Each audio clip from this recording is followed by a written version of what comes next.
Chers étudiantes et étudiants, après avoir, dans la leçon précédente, introduit la notion de suite et un certain nombre de propriétés des suites concernant la notion d'ordre, la monotonie, etc., etc., aujourd'hui, nous sommes à la 8e leçon. Cette 8e leçon va nous permettre d'introduire la notion de limite d'une suite. Alors, dans ce cours-là, on va voir, comme toujours, on commencera par des définitions générales de limites, des propriétés des suites qui ont une limite, parce qu'il faudrait le savoir, il y a des suites qui n'en ont pas.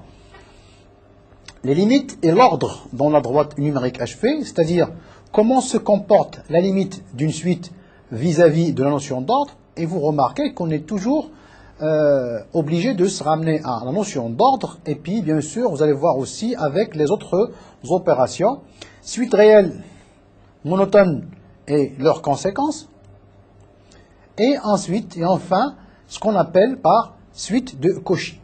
Alors, concernant cette dernière, les suites de Cauchy, ce sont des définitions un peu théoriques qu'on rencontrera très peu dans la pratique, mais ce sont des notions qui sont très intéressantes pour ceux ou celles qui voudraient faire des études un peu plus poussées, particulièrement en mathématiques, où il faudrait savoir ce que c'est qu'une suite de Cauchy. Alors, nous allons commencer d'abord par les définitions générales. Alors, on se prend une suite UN de nombres réels. On dira que la suite UN tend vers plus l'infini, quand n tend vers plus l'infini, si, quel que soit A dans grand R, il existe un ordre n0 dans n, tel que pour tout n supérieur ou égal à n0, on a un supérieur à A.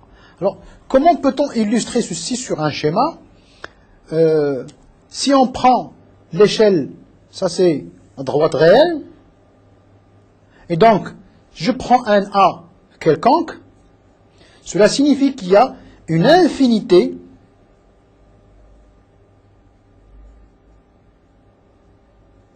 de UN.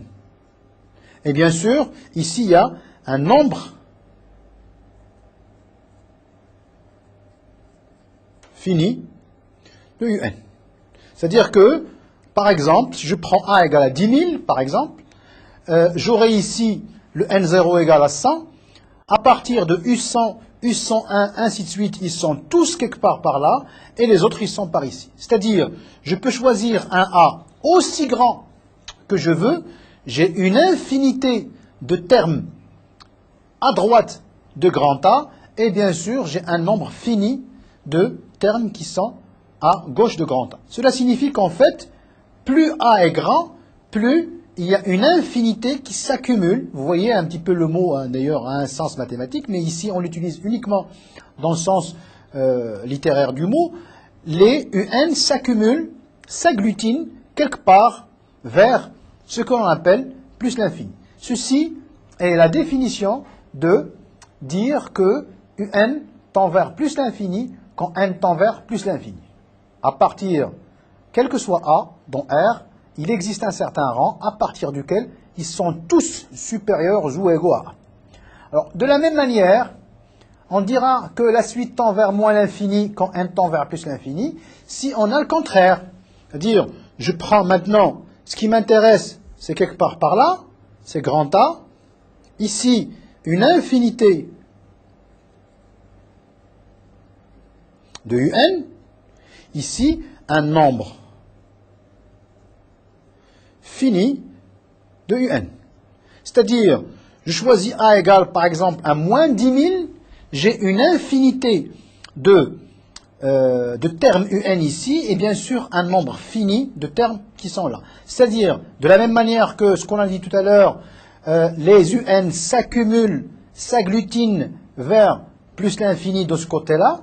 Dans ce sens-là, quand on parle de moins l'infini, on a les UN qui s'agglutinent, qui s'accumulent quelque part ici vers moins l'infini. Donc vous remarquez qu'ici c'est un inférieur ou égal, donc ça correspond effectivement à cette partie-là. On dira maintenant que UN tend vers L si à partir, vous voyez, pour tout epsilon. Alors, quelle est la différence? Bon, pour revenir un petit peu en arrière, quelle est la différence du grand A dans le cas plus l'infini, moins l'infini, et du epsilon dans le cas d'un nombre L? La différence, c'est que ici, on cherche un A qui est très grand, parce qu'on cherche plus l'infini. On cherche un A qui est très petit, qui va vers moins l'infini. Mais dans le cas où on a L, un nombre fini, on va chercher un nombre epsilon petit. Alors, cela signifie quoi? De la même manière, on va faire ça. Ça, c'est L. Ça, c'est L moins l'epsilon. C'est L plus epsilon. Je choisis un epsilon quelconque. Ici, infinité de un. Ici, et ici, nombre fini de un. C'est-à-dire, tout simplement, je peux choisir epsilon comme on veut. Alors, dans ce cas-là, ici, on avait choisi A très grand. Ici, on avait choisi A très petit. Ici, on va choisir epsilon de plus en plus petit. Si je choisis epsilon égale à 1 dixième, autour de 1 de L moins 1 dixième de L plus 1 dixième, il y a une infinité d'éléments. D'ailleurs, vous voyez, c'est ce que ça signifie. À partir d'un certain rang, ils sont tous à l'intérieur de cet intervalle-là. Évidemment, ceci pour tout epsilon. Attention, ici le n0 dépend du grand A. Prendre A égale 10 000, c'est pas la même chose de prendre A égale à 100 000, c'est pas la même chose de prendre A égale à 1 million. Même chose, dans ce cas-là, A égale à moins 10 000, moins 100 000, moins 1 million. Ici, c'est pas la même chose de prendre epsilon égale à 1 dixième, 1 centième, 1 million, 1 millionième. Donc, on peut réécrire ça aussi d'autres manières, quel que soit epsilon positif, il existe un n0 dans grand N, n supérieur à n0 entraîne que valeur absolue de L moins un est majorée par epsilon. C'est-à-dire que la distance entre L et un est toujours plus petite que epsilon, avec epsilon aussi petit que l'on veut. Alors maintenant, si L est un élément de R bar, rappelez-vous, quand on avait fait la droite numérique HV, R bar c'était R auquel on a adjoint les éléments, entre parenthèses, plus l'infini moins l'infini. Si la suite U tend vers L, quand n tend vers l'infini, on dira que L est la limite de la suite UN. Alors pourquoi on parle de R bar? Tout simplement pour dire, comme dans les définitions précédentes, j'ai la définition de plus l'infini, j'ai la définition de moins l'infini, j'ai la définition d'un nombre L qui est fini, qui est dans R. Donc, finalement, on peut parler de limite dans R bar.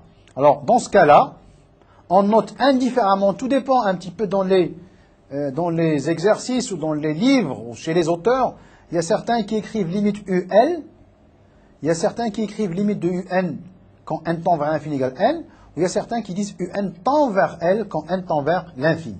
Alors ceci c'est uniquement une notation, bon, mais il faut quand même le noter. Proposition. Unicité de la limite. Soit UN une suite de réels, admettant une limite L dans R. Alors ici on parle des limites réelles. On ne parle pas de plus l'infini, du moins l'infini. Alors cette limite est unique. Et on l'appelle donc la limite de la suite U. C'est pour ça qu'on parle de la limite, et non pas une limite.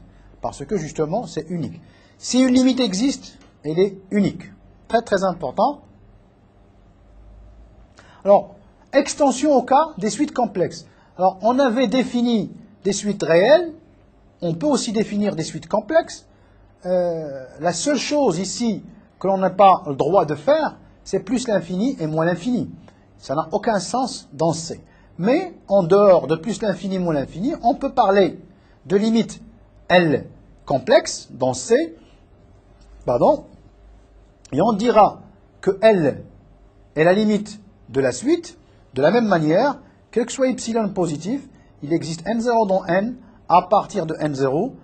Ici, au lieu de valeur absolue, on travaille avec le module, Zn moins L. Alors, cette notion de module, en fait, elle exprime tout simplement la distance. Rappelez-vous, c'est ce qu'on avait fait tout à l'heure, la distance ici en valeur absolue, entre L et UN, elle est inférieure globalement à epsilon. Je n'ai pas plus que ceci. De même, ici, dans le cas complexe, dans le cas complexe, hein, on a la distance entre Zn et L est inférieure à epsilon. Alors, dans le cas complexe, ça correspond à ceci, en fait. Je prends, ça c'est L, comme c'est un plan, je prends le disque de rayon epsilon et de centre L. Alors, ici à l'intérieur, une infinité de UN, et à l'extérieur, un nombre fini de UN. D'accord? Donc ça, c'est pour étendre au cas complexe. Bon, alors, définition.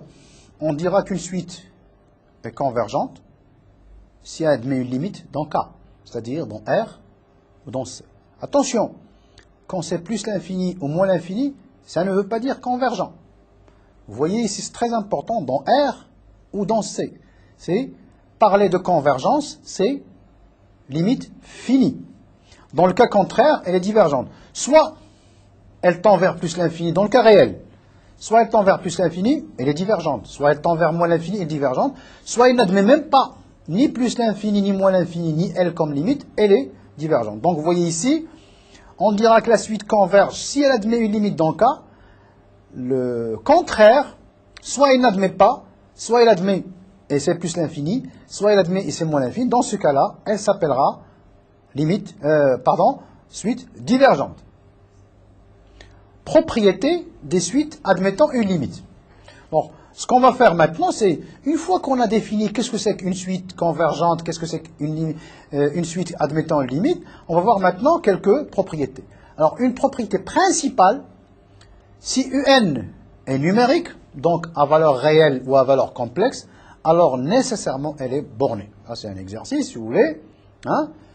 Donc, une suite convergente est bornée. Attention, le contraire n'est pas vrai. Une suite peut être bornée, donc attention. Une suite peut être bornée sans être convergente.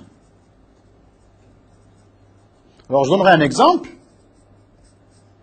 UN égale moins 1 à la puissance n. Vous voyez ici, UN égale moins 1 à la puissance n, c'est une suite qui prend des valeurs plus 1 et moins 1, plus 1 et moins 1. Elle est bornée puisque, quel que soit n appartenant à grand N, module de UN est inférieur ou égal à 1. En fait, c'est égal à 1 dans ce cas-là. Donc, on voit qu'elle est bornée. On verra tout à l'heure que cette suite n'est pas convergente. Donc, attention, il n'y a pas équivalence entre convergence et bornée. S'il est convergente, alors elle est bornée. S'il est borné, ce n'est pas nécessaire qu'elle puisse être convergente. Faire très attention. Alors, limite de suite extraite. Alors, on sait ce que c'est qu'une suite extraite. Si U a pour limite L, alors toute suite extraite a la même limite L.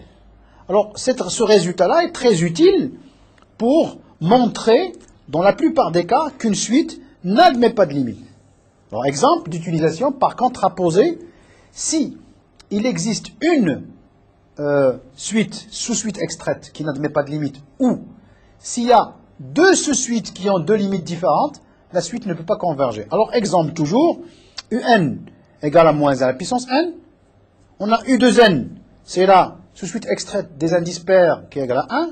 Donc, converge vers 1 quand n tend vers l'infini. Ça, c'est, j'écris Vn égale. Wn égale U de n plus 1. C'est égal à moins 1. Tend vers moins 1 quand n tend vers plus l'infini. Vous voyez pourquoi elle converge? Parce qu'elle est constante. Et donc, j'ai deux sous-suites extraites qui, chacune d'elles, convergent vers une valeur différente. Moralité, UN est divergente. Attention, hein.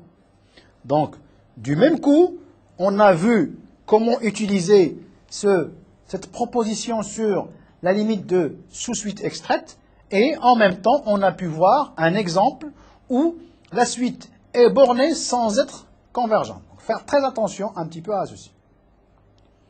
Alors maintenant, opération sur les limites.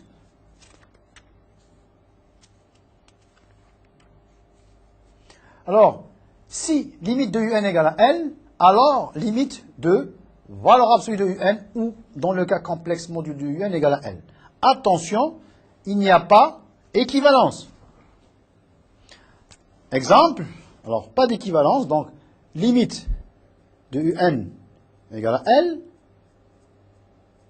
implique que limite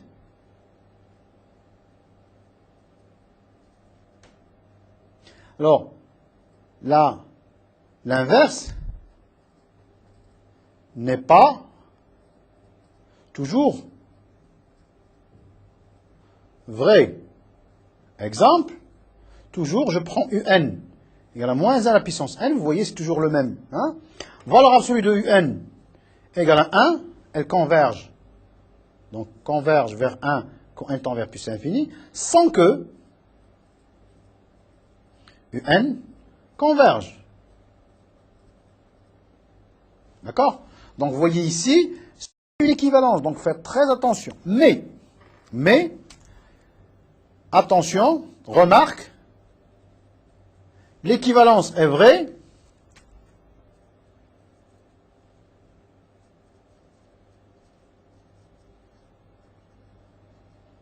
si elle est égale à 0. C'est-à-dire que limite, quand n tend vers l'infini de un égale à 0, équivaut, très important, que limite, quand n tend vers plus l'infini, de valeur absolue ou de module, dans le cas complexe, égale à 0. Donc, le seul cas où on a équivalence, c'est dans le cas où L égale à 0. Si L différente de 0, on n'a pas équivalence, on a uniquement... Alors, maintenant, si limite de un égale à L, et si limite de Vn égale à L, L', alors un plus Vn va être égal à L plus L'. La limite de la somme est égale à la somme des limites. De même, vous voyez, limite de la somme est égale à la somme des limites. De même, limite du produit égale au produit des limites. Alors ceci est très important, comme remarquez encore, on se ramène aux sommes et on se ramène au produit. C'est ça, les opérations, je dirais, habituelles que l'on fait sur les réels ou sur les complexes. Alors, parfois, on a des expressions qui sont assez compliquées. Ce qu'on essaie de faire, c'est de dire qu'une expression compliquée, on la partage en somme de termes qui sont moins compliqués ou somme et produits qui sont moins compliqués. Et donc, on prend pour chacun la limite et puis après, on effectue les sommes, on effectue les produits grâce à cette proposition. Et on cherche les limites. Alors maintenant, si un admet pour limite L, ici lambda est un scalaire non nul, la limite de lambda un va être lambda L. C'est-à-dire si vous avez un tend vers L, 2 fois un tend vers 2L, 3 fois un tend vers 3L, et ainsi de suite, et ainsi de suite. Maintenant, chose très importante, si un tend vers L, qui est non nul, alors on montre qu'à partir d'un certain rang, un est différent de 0. Alors si un est différent de 0, je peux donc diviser par un à partir du rang n supérieur ou égal à 0. Pardon. Et dans ce cas-là, on trouve limite de 1 sur n égale à 1 sur n. Vous voyez, on fait attention, hein, puisqu'on effectue l'opération 1 sur un, on fait attention à ce que un ne puisse pas s'annuler. Parce qu'après, on n'a pas le droit de diviser par un nombre nul. Donc, si un tend vers L qui est non nul, à partir d'un certain rang, un est elle-même non nul, ça on le démontre. Et puis, ensuite, on montre que limite de 1 sur un est égale à 1 sur L. Donc, on a fait quoi? On a fait le rapport des limites avec la somme, avec le produit, et éventuellement avec l'inverse, parce que c'est une opération aussi qui est très intéressante dans le cas des réels, et bien sûr aussi des complexes. Proposition. Alors ici, on va dire, de toute façon on le reverra après, si limite de un égale à 0 par valeur positive. Alors, 1 sur un tend vers plus l'infini. Attention, je ne dirais pas ici convergente. Un converge vers 0 par valeur positive. 1 sur un va diverger, mais ici je sais vers quoi elle va diverger. Ça va diverger vers plus l'infini. Alors ceci, c'est uniquement pour asseoir la terminologie, faire très attention. On a l'impression parfois, quand on écrit l'égalité, qu'il y a convergence. Non, parce que cette écriture, elle est valable uniquement dans R bar, la droite numérique HV. De même, si UN converge vers 0 par valeur négative, 1 sur UN, dans ce cas-là, va diverger vers moins l'infini. Ces opérations-là sont très très intéressantes quand on aura à faire les limites, quand on veut faire pratiquement les limites de suite. Hein. Alors qu'est-ce qu'on va faire? On va essayer de décomposer en somme, on va essayer de décomposer en produit, en quotient, et petit à petit, en utilisant ces propriétés-là, on trouvera les limites des suites que l'on voudra. Limite et ordre dans la droite numérique HV. Alors, quand on dit droite numérique HV, ça signifie on adjoint en plus, au nombre réel, l'être plus l'infini et l'être moins l'infini. D'accord. Bon, alors, vous voyez, je prends UN et Vn, deux suites réelles, qui ont pour limite respective L et L' dans R bar. Donc, ça peut être plus l'infini, ça peut être moins l'infini. L'une peut être finie, l'autre étant infinie, les deux pouvant être infinis, les deux aussi pouvant être finis. S'il existe un entier, n0, tel que, à partir de n0, j'ai un qui est plus petit que Vn, cette propriété d'inférieur ou égal, vous voyez, se transmet automatiquement aux limites. C'est ce qu'on dit ici, par passage à la limite. Donc vous voyez un petit peu ce qu'on fait, schématiquement c'est ce qu'on fait, n supérieur à n0, un inférieur à Vn, on va faire ici temps vers L, temps vers L', et on gardera cette. Donc on aura nécessairement ce qu'on obtient, ce qu'on a dit, c'est par passage à la limite, on obtiendra toujours la même inégalité. Alors ça c'est ce qu'on appelle des suites, une suite qu'on bloque entre deux suites. Alors, vous voyez ici, je prends trois suites, UN, Vn et Wn, trois suites réelles. On suppose que UN et Vn convergent. Alors, ici, maintenant, je dis convergent parce que je ne travaille pas dans R bar. Convergent vers la limite finie, le réel L. Si à partir d'un certain rang, Wn, vous voyez, est coincé entre UN et Vn, alors Wn aussi va converger vers la même limite n. Donc, de la même manière, c'est un peu une conséquence du résultat précédent. Vous avez ici Un, Wn, vous avez ici Vn. Alors, vous avez ici qui converge vers L, vous avez celle-là qui converge vers la limite L, donc nécessairement, Wn va converger vers quelque chose qui ne peut être que comprise entre L et L, donc nécessairement, elle va converger elle aussi. D'accord?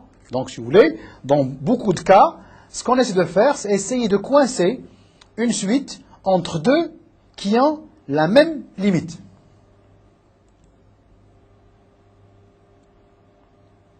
Alors, maintenant, une autre proposition, ce qui est très important, si vous voulez, dans la pratique de l'étude des limites, pratiquement, des suites, c'est Un tend vers 0.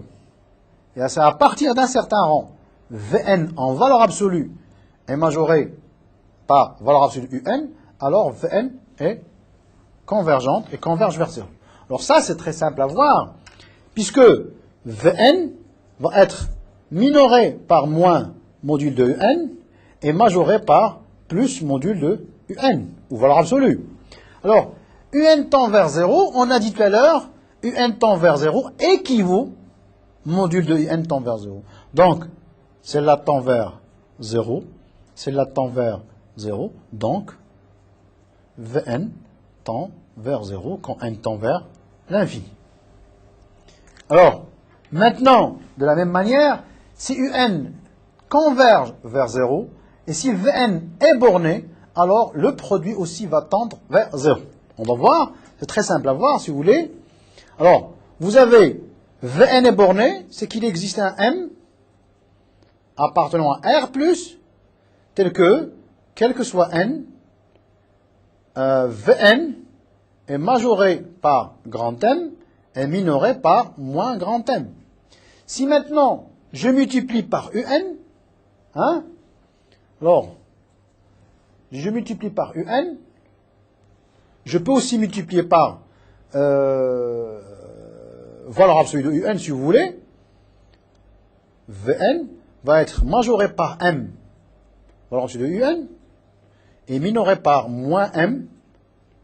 Alors vous voyez pourquoi j'ai multiplié par les valeurs absolues de Un, c'est pour garder l'essence d'inégalité, comme on avait déjà vu. Faire attention, pour garder les mêmes sens, il faut multiplier par les choses nulles. Alors ici, M est un scalaire. Bon, ici c'est un réel positif. Un tend vers 0, donc cette quantité tend vers 0. Cette quantité aussi tend vers 0. Qu'est-ce qu'on en déduit? Le produit UN-Vn tend vers 0. Alors, ici, vous allez me dire, pourquoi, monsieur, ici on a valeur absolue? Alors, tout simplement parce que UN-Vn tend vers 0 équivaut que valeur absolue de UN-Vn tend vers 0 équivaut que UN-Vn tend vers 0 quand n tend vers l'infini. Donc, c'est juste un petit stratagème pour essayer, pour ne pas détruire les inégalités.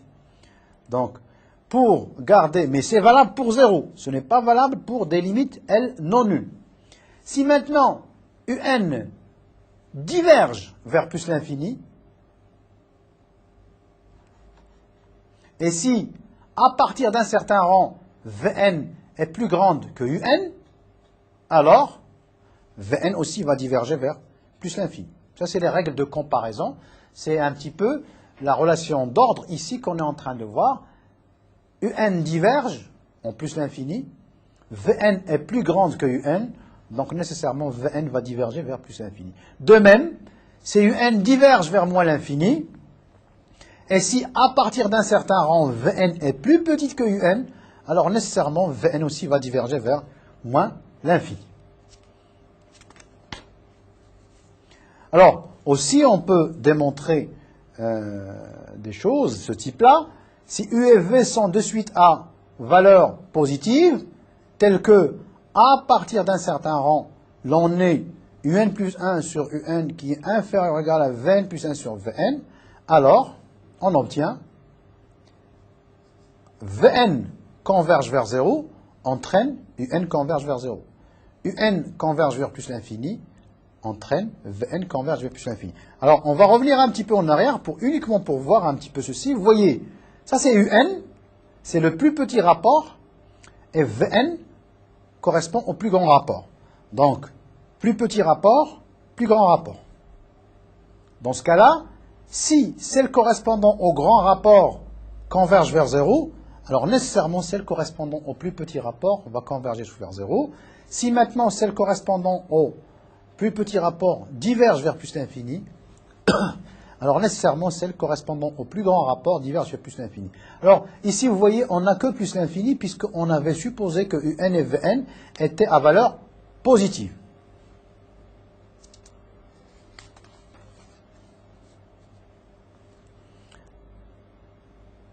Alors maintenant, on va passer aux suites réelles monotones et conséquences. Théorème. Un étant une suite réelle croissante, si elle est majorée, alors elle est convergente. C'est un théorème très important sur les limites des suites. Alors, si vous voulez, ce théorème nous permet d'avoir la certitude de la convergence. Malheureusement, ce théorème-là ne nous permet pas en général d'avoir la valeur de la limite. C'est très important. Ça nous permet d'avoir la certitude que la suite converge, mais il ne donne pas d'autres informations, et spécialement à propos des limites. Alors, la seule chose que l'on puisse écrire, mais c'est uniquement théorique, alors vous avez Un croissante majorée, c'est comme ça qu'on va dire, alors, alors, Un est convergente, et justement, quelle est sa limite? sa limite, ça va être limite quand n tend vers l'infini de un va être égal à sup de l'ensemble des un, n positif ou nul. D'accord? Donc c'est ça la limite. Alors, si maintenant on n'a pas toujours croissante, mais on n'a pas la majoration, ben, il n'y a plus de convergence, mais automatiquement, vu qu'elle augmente indéfiniment, sans être bornée, sans être majorée, elle va diverger vers, vous voyez, elle va diverger vers plus l'infini.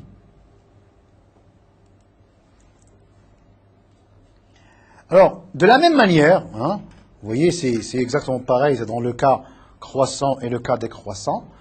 De la même manière, si la suite est décroissante, s'il est en plus minoré, alors elle converge. Et de la même manière, vous avez un décroissante minorée. Alors si, pardon, toujours j'oublie, un est convergente et limite, quand n tend vers plus l'infini de un va être égal à l'inf de l'ensemble des un, n positif ou nul. Alors je ne dirais pas le min ni le max parce que c'est pas sûr qu'il soit dans l'ensemble, mais bon, je dirais l'inf ou le sup. Alors c'est maintenant, si cette suite n'est pas minorée, alors comme elle décroît, elle va décroître sans être, si vous voulez, stoppée, donc elle va diverger vers moins l'infini. Définition, on trouvera dans la littérature la notion de suites adjacentes. Qu'est-ce que c'est que deux suites adjacentes? On dira que deux suites réelles, un et vn sont adjacentes, si l'une d'elles est croissante, l'autre décroissante, et si de plus, vous voyez, l'une est croissante, l'autre est décroissante, ici plus, limite de un moins vn égale à 0. Alors généralement, qu'est-ce qu'on montre? On montre en fait que soit un est inférieur à vn, soit vn est inférieur à un, celle qui est croissante va être toujours plus petite que celle qui est décroissante. Ça signifie qu'il y en a une qui monte, une qui descend, vous voyez, la différence étant tend vers 0, donc à un certain moment, ils doivent se télescoper, et c'est justement la limite, ça va être justement le résultat de cette proposition-là. Deux suites réelles adjacentes sont convergentes et convergent vers la même limite. Alors, de la même manière que tout à l'heure, malheureusement, cette proposition, elle me permet uniquement d'avoir une information qualitative, convergente. Et elle ne me donne pas nécessairement la valeur de la limite. Elle ne me donne pas cette quantité-là, qui est la limite. Donc, deux suites adjacentes sont convergentes et convergent vers la même limite. Alors, maintenant, on va voir ce qu'on appelle le théorème des segments emboîtés.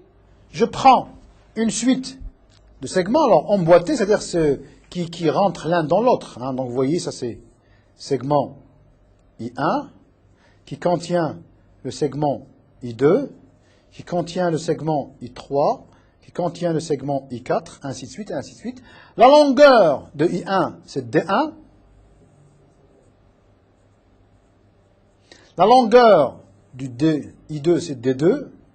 La longueur, c'est D3, D4. Vous voyez un petit peu, les segments emboîtés, ce sont des segments qui rentrent, qui sont inclus l'un dans l'autre. C'est un petit peu vu à l'aide de cette écriture, quel que soit n, le segment EN plus IN plus 1 est inclus dans le segment IN. Donc ça, c'est ce qu'on appelle les segments emboîtés. Si dn est la longueur, alors on sait trouver la longueur d'un segment. Vous voyez, si le segment A pour extrémité petit a, petit b, la longueur c'est b moins a. Donc, bien sûr, comme c'est une suite de segments qui est indiciée par n, la longueur du segment IN va être aussi dn.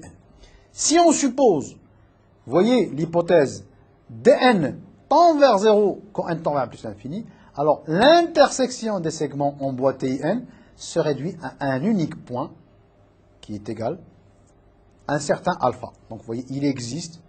Alors en fait, normalement, on doit dire un unique point alpha.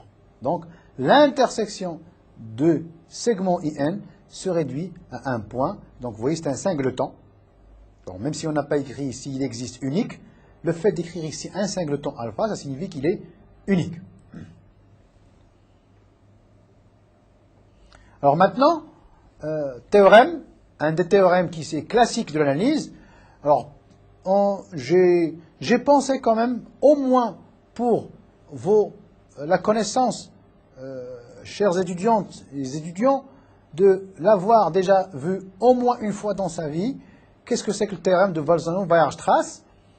Alors, c'est un théorème qu'on utilise très rarement, mais quand même qui est très très intéressant un petit peu pour les gens qui font faire des mathématiques ou pour faire des études supérieures poussées dans ce sens-là.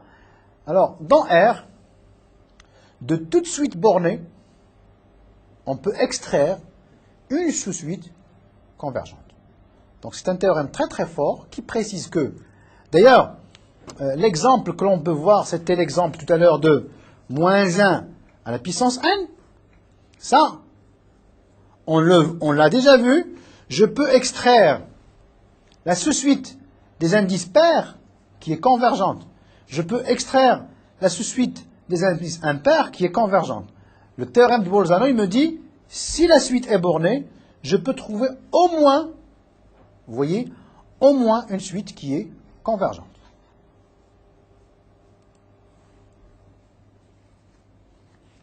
Alors maintenant, on va passer aux suites de Cauchy.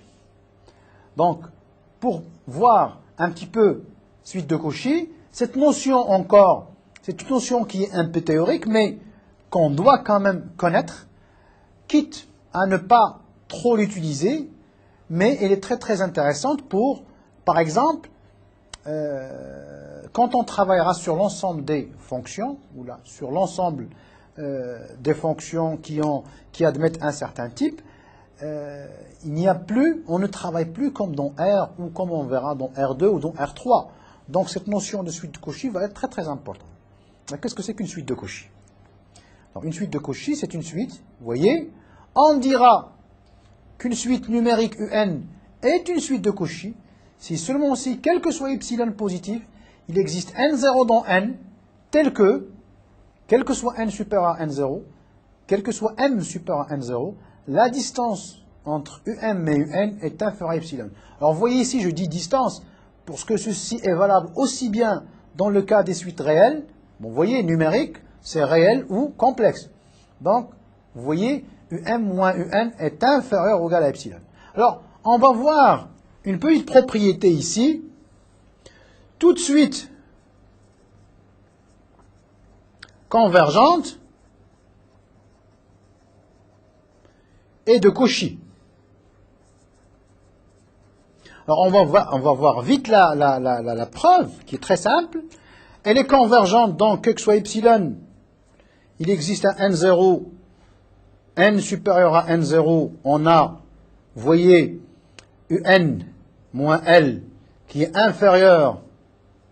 supérieur à epsilon sur 2, et moins epsilon sur 2. Vous voyez ici, cette technique de epsilon sur 2, c'est uniquement pour dire, au lieu de prendre epsilon, j'ai pris epsilon sur 2.